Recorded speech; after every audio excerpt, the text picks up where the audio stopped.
Shalom. आज की सुबह के लिए प्रभु यीशु मसीह का हम धन्यवाद करते हैं कि परमेश्वर पिता ने फिर एक बार हम सबको ये समय दिया है उसकी स्तुति, महिमा और प्रशंसा करने का। प्यारो, हम फिर से एक बार इस नवंबर महीने में नए महीने में हम आ चुके हैं और प्रभु के वचन को सीखने और समझने जा रहे हैं। आज का हमारा विषय होगा विश्वासियों का शत्रु लोभ। जी हाँ, हम लोभ के बारे में बात करेंगे आज।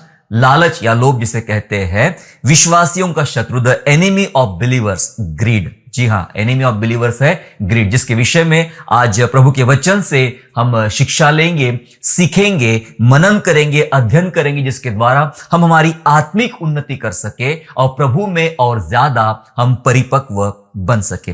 वैसे तो विश्वासियों के बहुत सारे शत्रु हैं, लेकिन बहुत सारे शत्रुओं में से कुछ मुख्य शत्रु है और उन कुछ मुख्य शत्रुओं में से एक शत्रु है लोभ। जी हां, उन मुख्य शत्रुओं में से एक शत्रु है लोभ। लोभ के कारण हम देखते हैं कि कई बार विश्वासियों का जीवन तबाही की तरफ चला जाता है, कलीसिया उद्ध्वस्त होने चली जाती है और कई सारे परिवारों में इसका परिणाम देखने को मिलता है, जिसके द्वारा सिर्फ नाश और नाश और नाश देखने को मिलता है। मैं एक उदाहरण आपको बताना चाहता हूं। दरअसल ये उदाहरण ऐसा है कि एक पेड़ था, यह एक विशाल पेड़ था और उस पेड़ को लेकर तूफान ने यह कहा कि तू जो इतना मजबूत दिखता है, मैं अपने तूफान से तुझे गिरा दूंगा। तूफान ने कहा, मैं अपनी तेज हवाओं से, तेज तूफान से इस पेड़ को मैं गिरा दूंगा। परंतु तूफान चला गया, पेड़ नहीं गिरा। फिर उसके बाद सूरज की अपनी रोशनी, और सूरज ने पेड़ से यह कहा कि मैं अपनी गर्म रोशनी से तुझे गिरा दूंगा, तुझे जला दूंगा। उसने प्रयास किया, लेकिन सूरज भी डूब गया, लेकिन पेड़ हिला नहीं, सूखा नहीं, तबाह नहीं हुआ। फिर क्या हुआ? तूफान भी हार गया, सूरज भी हार गया, लेकिन उस पेड़ के आसपास कुछ छोटे छोटे कीड़े भटकते थे। आसपास भटकने वाले कीड़ों में से एक कीड़ा पेड़ के अंदर प्रवेश करता है। जी हां, पेड़ के अंदर घुसता है और वो कीड़ा धीरे धीरे पेड़ को अंदर से खाना या फिर खोखला करना शुरू कर देता है। कुछ हफ्ते, कुछ महीने लग जाते इस काम के लिए उसको, और एक दिन ऐसा आता है कि पूर्णतया पेड़ अंदर से खोखला हो जाता है। अंत में पेड़ सूख जाता है, सूख के गिर जाता है। जिसे तूफान नहीं हिला पाया, जिसे सूरज की गर्म रोशनी नहीं हिला पाई, उस पेड़ को एक छोटे कीड़े ने सुखा दिया, हिला दिया। यही होता है मसीही जीवन में। शैतान की एक स्ट्रेटेजी होती है, एक रणनीति होती है कि वो बहुत बड़े बड़ी चीजें जो दिखाई पड़ती है, उन बातों से हमारे विश्वासी जीवन को बर्बाद नहीं कर सकता। उसे पता है ऐसा करने पर मेरे सारे प्रयास विफल हो जाएंगे। इसलिए कुछ ऐसी छोटी छोटी चीजें जो हमारे आसपास ही रहती है, उन्हीं चीजों को वो उभारता है ताकि हमारे मसीही जीवन को खोखला कर दे और बर्बाद कर दे। आसपास के ही कीड़े ने उस पेड़ को सड़ा दिया। वैसे ही हमारे आसपास की जो परिस्थितियां है, जो माहौल होता है, जिसके भीतर एक लोभ नाम का कीड़ा छुपा हुआ है, लोभ नाम का या लालच नाम का कीड़ा छुपा हुआ है, उसने प्रयास किया और उसने प्रयास करके बहुत सारे विश्वासी परिवारों को और विश्वासी जीवनों को तबाह कर दिया। इसलिए यह जरूरी हो गया कि आज हमें इस विषय पर मनन करना चाहिए और अध्ययन करना चाहिए। भजनकार इस प्रकार कहता है, अगर हम पढ़े भजन संहिता 119 का 36, साम 119 एंड वर्स 36, ऐसा कहता है, मेरे मन को लोभ की ओर नहीं परंतु चितौनियों की ओर फेर दे।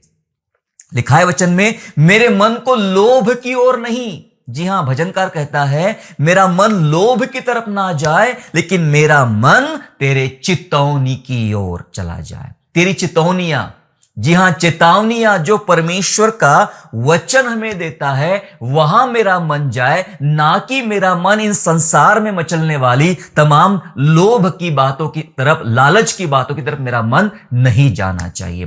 कितने विश्वासी आज ऐसी प्रार्थना करते हैं?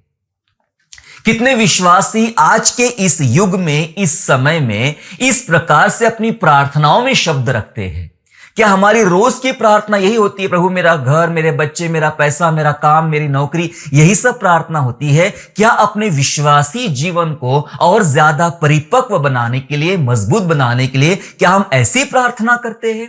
क्या आप देख रहे सुबह से लेकर रात तक आपको ऐसे नजारे देखने को मिलते जहां लोभ और लालच प्रत्येक क्षेत्र में फैला हुआ है? वो सब देखकर जब हम घर लौटते हैं तब क्या हमारी प्रार्थना ये नहीं होना चाहिए जो ये प्रार्थना इस भजनकार कि हे प्रभु मेरे मन को लोभ की तरफ नहीं लेकिन मेरे मन को तेरी चितौनी की ओर फेर दे। हम तमाम विश्वासियों की यही प्रार्थना होना चाहिए मेरे प्यारो, हमारा मन लोभ की तरफ नहीं प्रभु की चेतावनी की तरफ रहे। अभी समस्या यह है कि आधुनिकता बहुत ज्यादा बढ़ गई है। जी हां, दरअसल आधुनिकता उस समय में भी थी। अगर हम बाइबल का जमाना देखें तो उनके समय की आधुनिकता उनके हिसाब से थी, लेकिन उसके बावजूद भी वे लोग, अधिकांश लोग जो विश्वासी थे, वो प्रभु में बने रहे, वो प्रभु में परिपक्व होते गए और लड़ते गए। इसलिए एक पूरा का पूरा अध्याय इब्रानियों 11 विश्वास के उन नबियों के बारे में, विश्वास के हीरो के बारे में लिखा गया है, क्योंकि उन्होंने इन परिस्थितियों का सामना किया, लड़े और जय प्राप्त किया। वो आधुनिक संसार से ही आगे चलते चलते आए और आज का आधुनिकता बहुत ज्यादा बढ़ गई है। जी हां, आज की आधुनिकता बहुत ज्यादा बढ़ गई है और प्रॉब्लम यह हो रहा है कि आधुनिकता का सादगी पर प्रहार हो रहा है। समझे विश्वासियों, में जो बात आज आपको सिखाना चाह रहा हूं, इस बात पर ध्यान दीजिए। आधुनिकता का सादगी पर प्रहार हो रहा है। यीशु मसीह ने हमें सिर्फ शिक्षाएं नहीं दिया, वचन नहीं दिया, उसने हमें एक लाइफस्टाइल दिया, जीवन शैली सिखाया। जीवन ऐसा होना चाहिए, इसलिए वो मानव पुत्र बनकर आया, मनुष्य का पुत्र बनकर आया, यह सिखाने के लिए कि इंसान बनकर ऐसा जीना होता है। वो जीवन शैली उसने जीकर दिखाया। जी हां, जीकर दिखाया। आप सबको ऐसा जीना चाहिए। यह जीवन शैली यीशु प्रभु ने हमें सिखाया है। हम उस जीवन शैली को नहीं ले रहे हैं, लेकिन कुछ ऐसी लाभ की बातों को, जो स्वार्थी बातों को, जो हमारे लिए फायदेमंद हो सकती है, उन बातों को निकाल कर हम लोग आगे बढ़ रहे हैं, जबकि हमें जीवन शैली लेना है। इसलिए मैं कह रहा हूं कि यह आधुनिकता जो आज बढ़ गई है, मॉडर्न जमाना चल रहा है ना, तो मॉडर्न जमाना, ये आधुनिकता जो चल रही है, ये हमारे सादगी पर, हमारे सादगी भरी सिंप्लिसिटी जीवन शैली पर इसका सीधा प्रहार हो रहा है। क्या हो रहा है पता है आपको?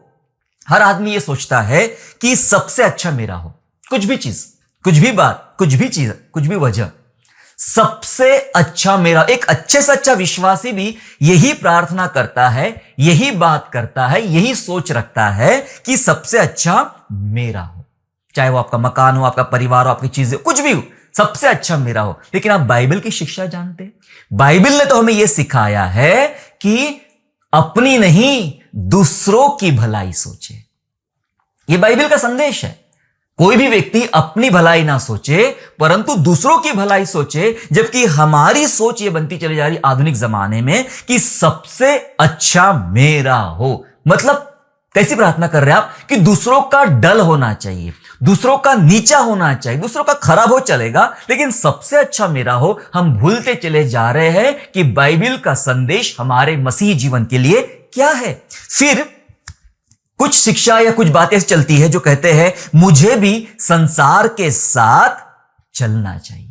आज का ये मॉडर्न युग, ऐसे कपड़े पहनना, ऐसे मोबाइल फोन रखना, ऐसी चर्चा करना, ऐसे संस्कार रखना, ऐसी बातें करना, ऐसे स्टाइल रखना, मुझे भी संसार के साथ चलना चाहिए। यदि मैं संसार के साथ ना चलूं तो मैं सबसे पीछे हो जाऊंगा, पिछड़ जाऊंगा मैं, और मुझे पिछड़ना नहीं है, मुझे तो आगे चलना है। तो इसलिए लोग प्रयास करते हैं कि मुझे भी संसार के साथ चलना चाहिए। लेकिन यीशु प्रभु का बाइबल का संदेश क्या है? बाइबल का संदेश यह है कि संसार तुमसे बैर करेगा, क्योंकि संसार ने सबसे पहले मेरा भी इनकार किया है, मेरा भी बैर किया है। उन्होंने मुझसे नफरत किया, वो तुमसे भी नफरत करेंगे। हम कौन से दुनिया की बात कर रहे हैं कि मुझे संसार के साथ चलना चाहिए, जबकि बाइबल सिखाती है कि संसार तुम्हारा विरोध करेगा।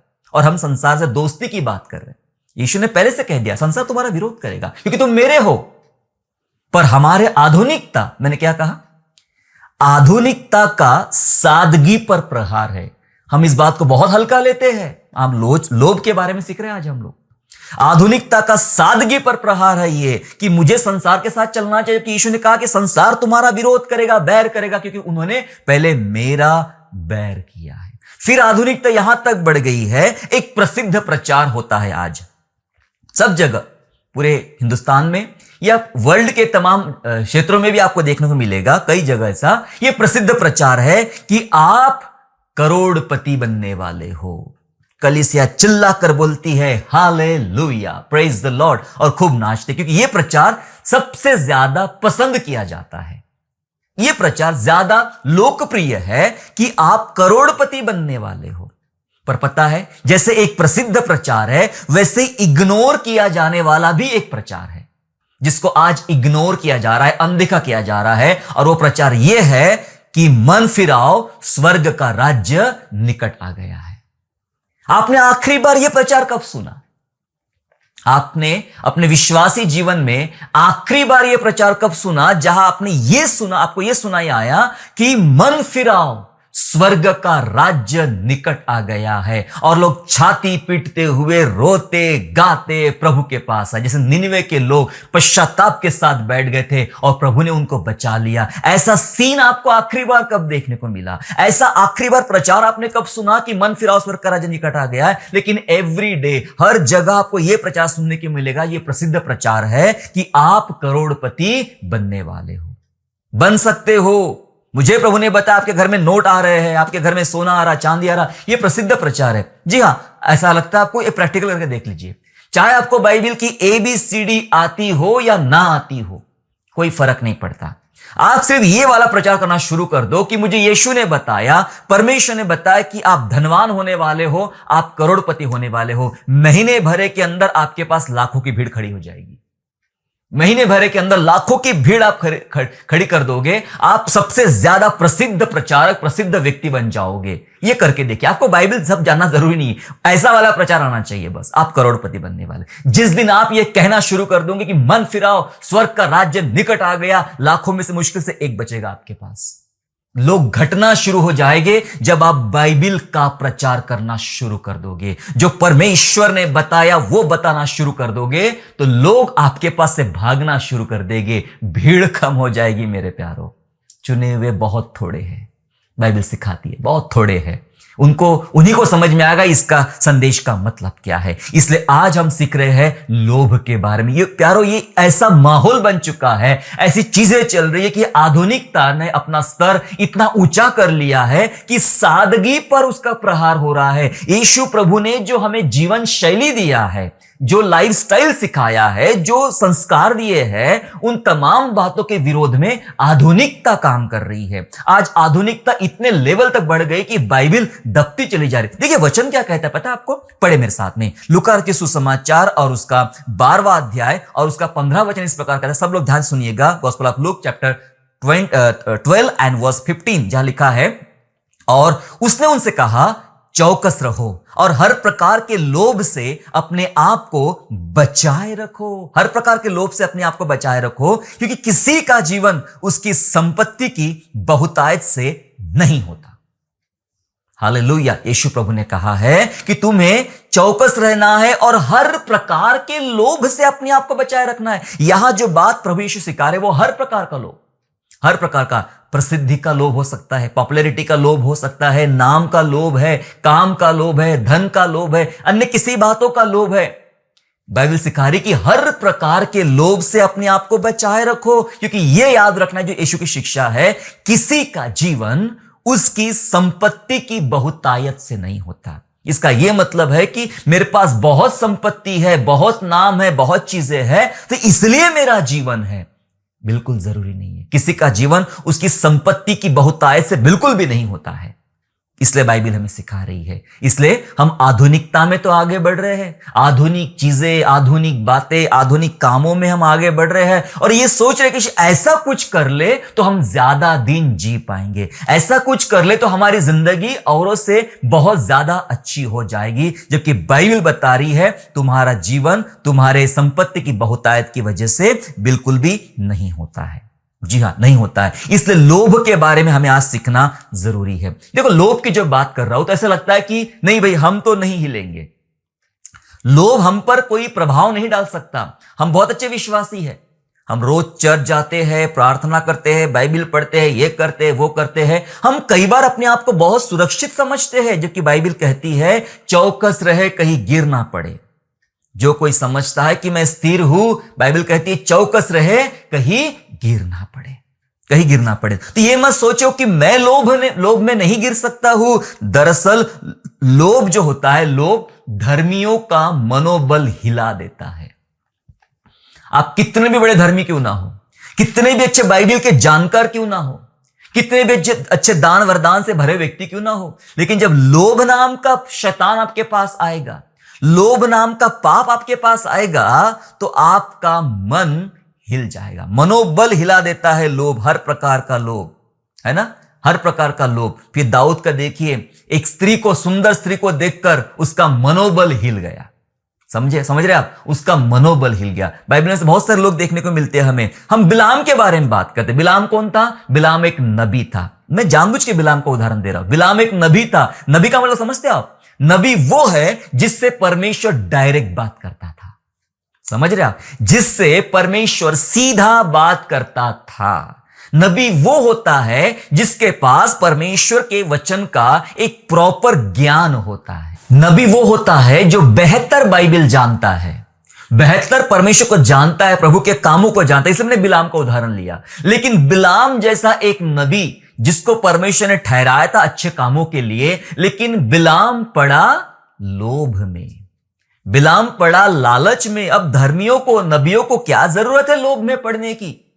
उनके पास तो इतना ज्ञान है, प्रभु आमने सामने बात करता है। लेकिन बिलाम जैसा महान नबी भी गिर सकता है मात्र लोभ और लालच के चक्कर में। जब बिलाम गिर सकता है जिससे परमेश्वर ने आमने सामने बातें किया, आप और मैं कौन है, तो हमें कितना ज्यादा सावधान होना चाहिए, कितना ज्यादा सतर्क होना चाहिए। दूसरा पत्रस 2 अध्याय और 15 वचन इस प्रकार से कहता है, वे सीधे मार्ग को छोड़कर भटक गए और बौर के पुत्र बिलाम के मार्ग पर हो लिए हैं, जिसने अधर्म की मजदूरी को प्रिय जाना। लिखा है बिलाम के विषय में, उसने अधर्म की मजदूरी को प्रिय जाना। उसके अंदर लोभ आ गया, उसने अधर्म की मजदूरी को प्रिय जाना और वो करने चल पड़ा। लेकिन परमेश्वर का धन्यवाद हो कि उसके द्वारा आए श्राप को परमेश्वर ने आशीष में बदल डाला इजराइल के लिए। हालेलुया। मेरे प्यारो, धर्मियों का मनोबल हिला सकता है लोभ, धर्मियों का मनोबल हिला सकता है। इसलिए सावधान होने की हमें आवश्यकता है मेरे प्यारो। बिलाम गिर गया, लोभ में गिरा दरअसल, और लोभ का चश्मा इतना भारी था कि सामने परमेश्वर का दूत खड़ा है वो भी नहीं दिख पा रहा है। कई बार ऐसा होता है, लोभ के चश्मे हमारे ऊपर इतने लग जाते हैं, वचन फिर क्या सिखाया जा रहा है, किसके द्वारा सिखाया जा रहा है, क्या आ रहा है, हमें कुछ समझ में नहीं आता। हम सिर्फ अपनी सुनते हैं, अपने स्वार्थ की सुनते हैं, और सुनाने वाले को हम मूर्ख समझते हैं। ठीक है। सो बिलाम के बारे में, नॉट ओनली बिलाम, नया नियम में भी एक है यहूदा इस्करियोती। ये वो बंदा है जो यीशु के साथ चला, ये वो शिष्य है, यीशु के साथ चला, यीशु को छुआ, यीशु को देखा, यीशु के चमत्कारों को महसूस किया। मैं सोचता हूं 12 शिष्य इतने अद्भुत होंगे ना, जिन्होंने यीशु मसीह को देखा, जिन्होंने यीशु को छुआ, उसके साथ रहने का मौका मिला। जी हाँ, हम कई बार बहुत खुश होते किसी धर्मी के साथ, किसी बहुत ही अच्छे संत के साथ अगर रहने का, अगर एक दिन भी हमको मौका मिल जाए तो हम बहुत दिन तक उस बात को याद करते हैं कि कितना अच्छा समय गुजरा हमारा उस व्यक्ति के साथ, कितनी अच्छी बातें हमने सीखी। जब एक साधारण संत के द्वारा, एक साधारण विश्वासी या प्रचारक के साथ रहने से हमें आशीष मिल सकती है, सोचो चेलों के बारे में। वो तो प्रभु यीशु के साथ रहे, खाए पिए बैठे, सीखे समझे। उसमें से एक आदमी यहूदा इस्करियोती कहां गिरा? लोभ में। शिक्षा का असर नहीं हुआ, वचनों का असर नहीं हुआ, लेकिन लोभ का इतना असर हुआ, वो लालच में पड़ गया, चंद सिक्कों की लालच में पड़ गया और जीवन उसका तबाह हो गया, यहूदा इस्करियोती का। उसके बाद जब कलीसिया का बढ़ना शुरू हो गया, अच्छे अच्छे विश्वासी बढ़ रहे थे, विश्वास में बढ़ रहे थे, प्रभु के काम बढ़ रहे थे। उन अच्छे विश्वासियों में हनन्याह सपीरा भी एक अच्छे विश्वासी ही थे, अच्छे विश्वासी ही थे, और उन्होंने भी अपने विश्वास के द्वारा कदम उठाया कि हम भी वो करें जो प्रभु हमसे कह रहा है। लेकिन उसके बावजूद भी, एक अच्छा कदम उठाने के बावजूद भी, वे लोग लालच में पड़े और मारे गए। लोभ था, लोभ आया उनके अंदर में। हनन्याह सफीरा के जीवन में लोभ आया। यहोशू की पुस्तक में आकान के विषय में, वो तो इजरायली था, तब भी उसके अंदर लोभ आ गया और लोभ के कारण आकान का पूरा घराना नाश किया गया। हम एक शिष्य को देखते हैं, गेहजी को, है ना, एक चेले को देखते हैं, भविष्यवक्ता का चेला था गेहजी, और उस गेहजी के अंदर भी लोभ आ गया, है ना, लोभ आ गया। और वो लोभ के कारण वो जो कोड़ निकल गया था उस व्यक्ति का, वो नामान का कोड़ गेहजी को लग गया। लोभ के कारण उसका भी जीवन बर्बाद हो गया मेरे प्यारों। इसलिए बाइबल सिखारी, लोभ धर्मियों का मनोबल हिला सकता है। मैंने जितनों के नाम बताया ना, ये सब धर्मी लोग थे। ये सब वो लोग थे जो प्रभु को समझते थे, जानते थे, चलते थे। ये मत सोचना कभी भी कि लोभ मेरे ऊपर राज नहीं करेगा। हो सकता है आपको धन का लोभ नहीं, किसी और चीज का लोभ है, किसी और चीज का लोभ नहीं, किसी तीसरी चीज का लोभ है। लोभ तो लोभ है। और शैतान, मैंने कहा, आप बड़े बड़े चीजों से नहीं गिराए जाओगे। सूरज ने अपना प्रयास करके देख लिया, तूफान ने अपना प्रयास करके देख लिया, लेकिन पेड़ को नहीं हिला पाया। छोटे से कीड़े ने काम तमाम कर दिया। एक छोटा सा लोभ जो आपके आसपास नहीं भटकता है, आपके सोसाइटी में, आपके कलीसिया में जिस पे चर्चा होती है, ये ऐसा ही कहीं घुस के एक लोभ नाम का कीड़ा आपके जीवन को खोखला कर सकता है, बर्बाद कर सकता है। वचन ऐसा कहता है, पहला तीमुथियुस 6वां अध्याय और वचन 10, 1 तिमोथी चैप्टर 6 एंड वर्स 10 ऐसा कहता है, क्योंकि रुपयों का लोभ सब प्रकार की बुराइयों की जड़ है, जिसे प्राप्त करने का प्रयत्न करते हुए कितनों ने विश्वास से भटककर अपने आप को नाना प्रकार के दुखों से छलनी बना लिया है। रुपयों का लोभ सबसे बुरा है। सारी बुराइयों की जड़ रुपयों का लोभ है। इसके चक्कर में क्या किया, लिखा है वचन में, लोग विश्वास से भटक गए हैं। मैंने देखा हूं कई प्रचारक, कई विश्वासी, कई अच्छे लोग विश्वास से भटक गए। और यहां लिखा है, अपने आप को नाना प्रकार के दुखों से छलनी बना लिया है ना। आ बैल मुझे मां, जो कहावत है कि आपको पता था ये पाप है, तब भी आपने लोभ में पड़े और अपने जीवन को दुखों में डाल दिया, मुश्किलों में डाल दिया और समस्या में डाल दिया। जी हां, लोभ धर्मियों का मनोबल भी हिला सकता है। लोभ इतना पावरफुल है कि जो वचन आपके अंदर आ रहा है, उस वचन को भी दबा सकता है। समझ रहे आप? उस वचन को भी दबा सकता है, परमेश्वर की वाणी को भी दबा सकता है। लोभ इतना पावरफुल है कि जो जो चीजें हो रही है, प्रभु करना चाहता है, उन सब पर आपका ध्यान बंद कर देगा, देखना बंद कर देगा, आपकी आंखें बंद कर देगा, आपके जीवन को मुश्किलों में डाल सकता है। ऐसा ही लिखा है वचन में, मरकुस 4 अध्याय के 19वें पद में, मार्क चैप्टर 4 एंड वर्स 19 में ऐसा लिखा गया है, और संसार की चिंता और धन का धोखा और वस्तुओं का लोभ, क्या लिखा है, वस्तुओं का लोभ उनमें समाकर वचन को दबा देता है और वह निष्फल रह जाता है। सीखा आपने? वस्तुओं का लोभ, वस्तुओं का लोभ उनमें समाकर क्या कर देता है, जो वचन बढ़ रहा था उसको दबा देता है, दबा देता है। मुझे ये चाहिए, वो चाहिए, संसार के जैसा, संसार से अच्छा ये वो, ये वचन जो आ रहा है उसको दबा देता है। इसलिए कई बार बाइबल पढ़ते हुए नींद आती है। वचन सुनना ही नहीं है, समझना ही नहीं है, मन ही नहीं लग रहा उसके बारे में। इसलिए कितना भी पढ़ते हो, 15-20 अध्याय पढ़ लिए, समझा कुछ भी नहीं। जैसे कोई नॉवेल पढ़ते हो वैसा पढ़ के रख लिया, समझा कुछ भी नहीं, वचन दब गया। 1 घंटा पास्टर साहब का प्रचार सुना, वचन सुना, घर जाए तो पता नहीं क्या था, कुछ तो अच्छा ही आज का लेक्चर था, ऐसा बोल के निकल जाते हैं लोग, समझा कुछ भी नहीं है। इसलिए नहीं समझ पा रहा है क्योंकि वस्तुओं का लोभ आपके अंदर इतना बढ़ रहा है, और इसलिए वचन को वह दबा दे रहा है, दबा दे रहा है। प्रभु रोज रोज आपके जीवन पर दस्तक देता है। वो कहता है, मैं अपने वचन का बीज तेरे अंदर बोना चाहता हूं और वचन के द्वारा बड़े काम करना चाहता हूं। लेकिन ये लोभ जो आ रहा है, बहुत सारी बातों का लोभ है मेरे प्यारों। लोभ की लंबी लिस्ट है, वो आप खुद ढूंढिए कौन सा लोभ होता है, किसको कहां लोभ होता है, वो खुद ढूंढिए। ये लोभ इतना बढ़ जाता है कि वचन के पावर्स को, वचन के प्रभाव को दबा देता है। इसलिए बाइबल हमें आज ऐसे सिखा रही है, धन का लोभ सबसे बड़ा खतरनाक है। हम जो आज लोभ के बारे में बात कर रहे हैं, उसमें से भी एक विशेष पार्ट है, और वो है धन का लोभ। धन का लोभ सबसे बड़ा शत्रु है, सबसे बड़ा, जी हां, सबसे बड़ा। देखो, परमेश्वर का प्रतिद्वंदी कौन है, आपको पता है? परमेश्वर का कॉम्पिटिटर, प्रतिद्वंदी कौन है? कुछ लोग कह रहे शैतान। हां जी, सही है। परमेश्वर का प्रतिद्वंदी शैतान, से भी बड़ा कोई है।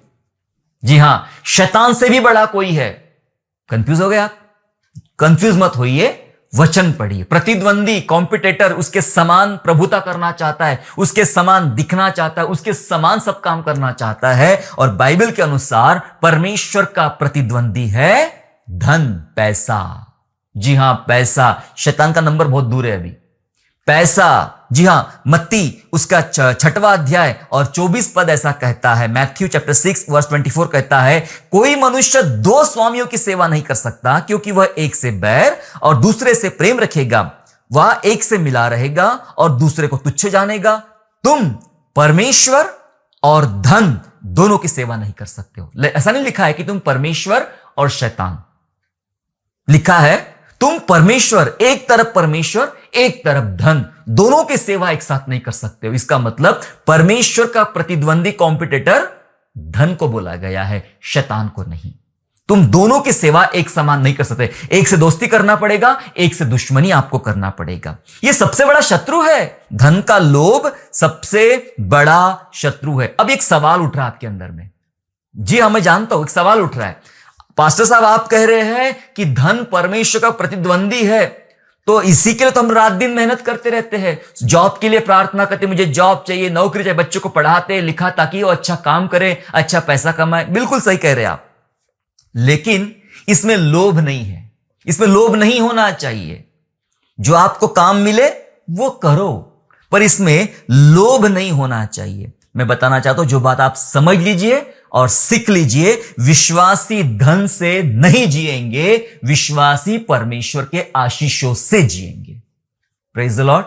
ये वाली बात मैं पहली बार नहीं कह रहा हूं, इससे पहले बहुत बार कह चुका हूं, मैक्सिमम संदेशों में कह चुका हूं कि विश्वासी पैसों से नहीं जीते हैं, विश्वासी परमेश्वर के आशीषों से जीते हैं। मैं नहीं, परमेश्वर का वचन आपको बता रहा है। देखिएगा, 1 तीमुथी 6वां अध्याय और 17 वचन, 1 तीमुथी चैप्टर 6 एंड वर्स 17 कहता है, इस संसार के धनवानों को आज्ञा दे कि वे अभिमानी ना हो और ना चंचल धन पर आशा रखे, परंतु परमेश्वर पर जो हमारे सुख के लिए सब कुछ बहुतायत से देता है। Praise the Lord. क्या लिखा है वचन में? तू संसार के धनवानों को आज्ञा दे कि वे चंचल धन पर अभिमान ना रखे और आशा ना रखे। ये चंचल धन है जो हम कमा रहे हैं, जिसके पीछे भाग रहे हैं, जिसके पीछे पागल हो रहे हैं, जिसके पीछे अपने जिंदगी का सबसे बड़ा हिस्सा दे रहे हैं, ये चंचल धन है। लेकिन क्या लिखा है वचन में?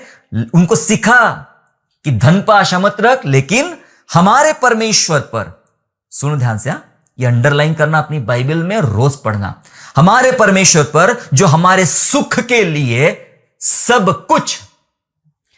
कुछ बहुतायत से देता है। Praise the Lord. सब कुछ बहुतायत से देता है। किस पर आशा रखना है? धन पर नहीं, परमेश्वर पर। क्यों रखना है? क्या देगा परमेश्वर हमें? वो सब कुछ देगा। जी हां, जो आपको जरूरत है, जिन बातों की आपको आवश्यकता है, जिन बातें प्रभु सोचता है कि आपके पास होना चाहिए, वो देगा, और थोड़ी नहीं देगा। मजे की बात बता रहा आपको, प्रभु आपको भूखा पेट नहीं रखेगा, आधा पेट नहीं रखेगा, थोड़ा सा नहीं देगा, वचन के अनुसार बहुतायत से देगा। संसार के लोग धन से कमाते हैं और थोड़े टाइम में खत्म हो जाता है, लेकिन प्रभु के लोग प्रभु की आशीष से कमाएंगे, आशीष से खाएंगे और बहुतायत से मिलेगा और बहुत समय तक रहेगा। हालेलुया। ये फर्क है मेरे प्यारों। संसार के लोग पैसों से जीते हैं, प्रभु के लोग प्रभु की आशीषों से जीते हैं। हालेलुया। इसलिए बाइबल सिखा रही हमें कि हमें परमेश्वर पर आशा रखना है, ना कि धन के ऊपर। हमें कोई प्रकार का लोभ नहीं होना चाहिए। बाइबल तो एक बात करती है, बाइबल बात करती है, इफिसियों 5:3 में लिखा है कि लोभ की चर्चा भी तुम्हारे मुंह से नहीं होना चाहिए। पढ़ना याद से, इफिसियों 5 में लिखा है, लोभ की चर्चा भी तुम्हारे मुंह से नहीं होना चाहिए। और एक पद ऐसा भी कहता है कुलुसियों का कि लोभ जो मूर्ति पूजा के बराबर है, लोभ मूर्ति पूजा के बराबर है, उसकी चर्चा भी नहीं होना चाहिए। जैसा लिखा है, लोभ के बारे में कोई उल्लेख नहीं होना चाहिए। लेकिन विडंबना यह है, दुख की बात यह है कि हम पर एक प्रत्यारोप लगाया जाता है कि ये लोभ प्रलोभन या लालच देकर लोगों को मसीह के पास बुलाते हैं। अरे भाई, हमें बोल दिया गया है बाइबल में कि तुमने लोभ नहीं करना, हमें बोल दिया है बाइबल में कि तुम लोभ की चर्चा भी नहीं करना, तो हम कैसे किसी को प्रलोभन दे सकते हैं, लोभ दे सकते हैं। किसी को लोभ दे के हम मसीह में नहीं बुलाते हैं, किसी को लालच दे के प्रभु के पास हम नहीं बुलाते। मेरे प्यारो, जिसकी मर्जी वो आए, जिसकी मर्जी ना हो ना आए, आकर हम पर कोई एहसान मत कीजिएगा। जी हां, ये प्रभु की मर्जी, जिसको बुलाना है, किसको लाना है। हमारे पास कोई लोभ नहीं, हमारे पास देने को कुछ नहीं है आपके पास। प्रभु के शिष्य कहते हैं कि सोना और चांदी तो हमारे पास है ही नहीं, क्या प्रलोभन दे, जो है वो देते हैं। हमारा यीशु मसीह सबसे बड़ा है। अगर प्रलोभन है तो हां है, और वो यीशु मसीह के नाम का है। हालेलुया। सो बाइबल मना करती कि तुम्हारे पास किसी प्रकार का लोभ या प्रलोभन नहीं होना। धन के बारे में बात करते हम लोग कि धन का लोभ सबसे बड़ा शत्रु है, जिसके बारे में बाइबल में पढ़ा हमने कि तुम्हें परमेश्वर पर बहुतायत से विश्वास करना है, जो सब दे सकता है, ना कि चंचल धन पर। अब ये धन क्यों नहीं होना चाहिए? धन ज्यादा, अधिक धन क्या करता है? दरअसल अधिक धन के कुछ साइड इफेक्ट भी है। अब आप कहेंगे अधिक धन नहीं होना चाहिए, वो आप सोचिए क्या करना है। आप बाइबल पढ़िए, आप सोचिए क्या करना चाहिए। लेकिन अधिक धन के कुछ साइड इफेक्ट है। पता है क्या साइड इफेक्ट है? एक साइड इफेक्ट है, वो आपको नम्र नहीं बनने देता। जब जेब भरी हो ना, तो नम्रता खत्म हो जाती है, नम्रता गायब हो जाती है। आप कभी नम्र नहीं बन सकते हो किसी के भी सामने, क्योंकि आपको यह पता है हर चीज पैसों से खरीदी जा सकती है। हर व्यक्ति, बड़े से बड़ा अधिकारी, बड़े से बड़ी बात पैसों से खरीदी जा सकती है। जब आपकी जेब भरी हो, आप कभी नम्रता नहीं सीखोगे, नम्र बनता ही नहीं धनवान आदमी। साइड इफेक्ट है। फिर उसके बाद घमंड।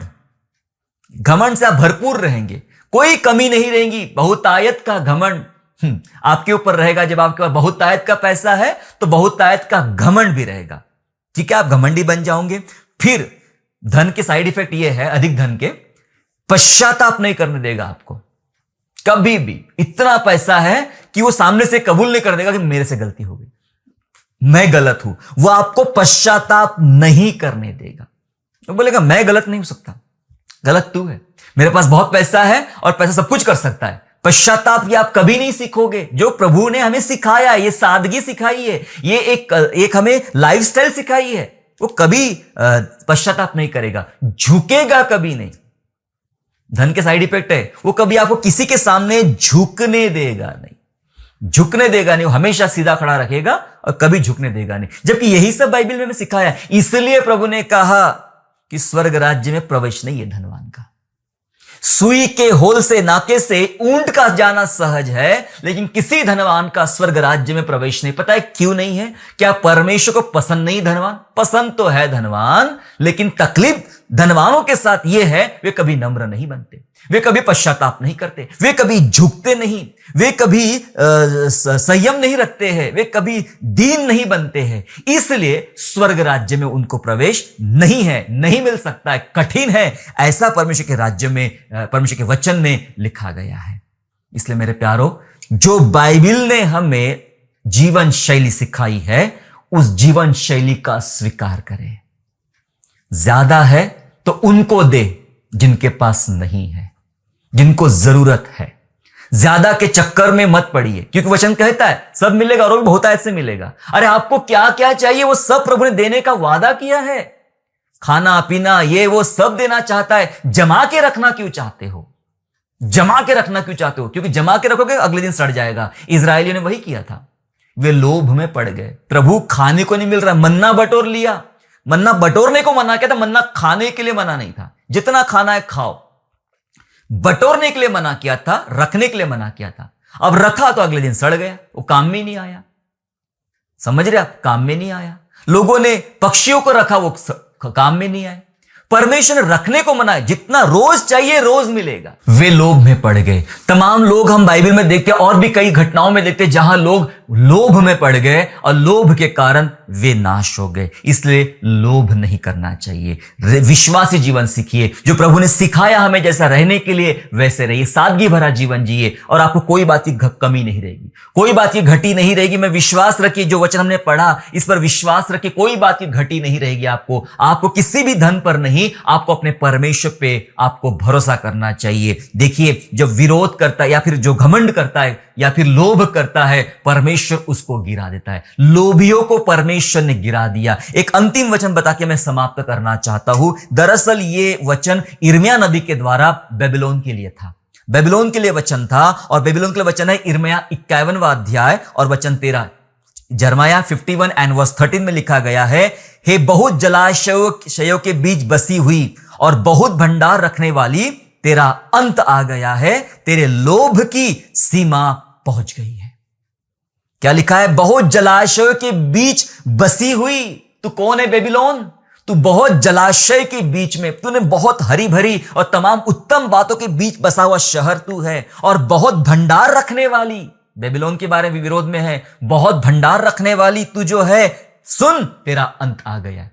तेरा अंत आ गया है और तेरे लोभ की सीमा पहुंच गई है, और इसलिए बेबीलोन को नाश करने पर परमेश्वर है। जी हां, बहुत कुछ जमा करके रख लिया, बहुत सारी बातें बना के रख लिया। बाइबल कहती है अब तेरा अंत आ गया है। जहां लोभ है वहां नाश भी आएगा, जहां लालच है वहां बर्बादी भी आएगी। इसलिए मेरे प्यारो, हमें लोभ के पीछे नहीं चलना चाहिए। यह सबसे बड़ा खतरनाक विश्वासियों का शत्रु है। विश्वास से जिए, प्रभु से मांगे, प्रभु देगा, और उस सादगी भरा जीवन जिए जो प्रभु ने हमें सिखाया है। यदि आपके अंदर आज किसी प्रकार का लोभ काम कर रहा है, चाहे कैसा भी हो, पारिवारिक, बाहरी, भीतरी, कुछ भी जैसा भी हो, वो लोभ काम कर रहा, तो आज उसको निकाल फेंके और अपने आप को लोभ रहित बनाए। प्रभु आपको आशीष दे। आइए हम लोग दुआ करें। पिताजी, आपका हम धन्यवाद स्तुति करते प्रभु, क्योंकि आपने में जो बातें सिखाई है वो अद्भुत है पिता परमेश्वर, वो बड़ी सामर्थ्य पिता, और इन्हीं बातों के द्वारा पिता हमारा उद्धार होता है। धन्यवाद प्रभु, आपने में ऐसी जीवन शैली बताया प्रभु, सिखाया। हमें सादगी भरा जीवन जीना है, विश्वासी जीवन जीना है, जो यीशु ने सिखाया वो जीना है, जबकि हम भूलते चले जा रहे हैं। महत्व की शिक्षा, बेसिक शिक्षा है, हम भूलते चले जा रहे हैं प्रभु जी, और इस संसार की लोभ, लालच और प्रलोभन की तरफ आगे बढ़ रहे हैं। प्रभु हमें क्षमा कर, और हमारे जीवन में जिस किसी प्रकार का लोभ है उसे निकालिए पिता परमेश्वर, और प्रभु ऐसा अनुग्रह दे कि हम विश्वास से जिए, और विश्वास से जी कर अपने प्रभु को प्रसन्न करने वाले बने। प्रभु हमें आशीर्वाद दे, अपनी महिमा कर। सारा समय आपके हाथ में सौंपते हैं। हमारी जिंदगी अब से लोभ पर नहीं, लेकिन अब से विश्वास पर चलने वाली बने। धन्यवाद करते हैं, धन्यवाद के साथ उद्धार करता प्रभु यीशु के नाम से प्रार्थना मांगते हैं, आमीन। आशा करता हूँ आज के संदेश के द्वारा आपने आशीष प्राप्त किया है। यदि सचमुच आपने आशीष प्राप्त किया है तो इस संदेश को दूसरों के साथ शेयर कीजिए, और हमारे दूसरे भी संदेशों को सुनने के लिए हमारे चैनल को सब्सक्राइब करें, और नोटिफिकेशन के लिए बेल आइकन को दबाइए। और हाँ, यीशु पर विश्वास करना ना छोड़े, वो आपको आशीषमय स्थानों की ओर आगे ले जाएगा। God bless you all.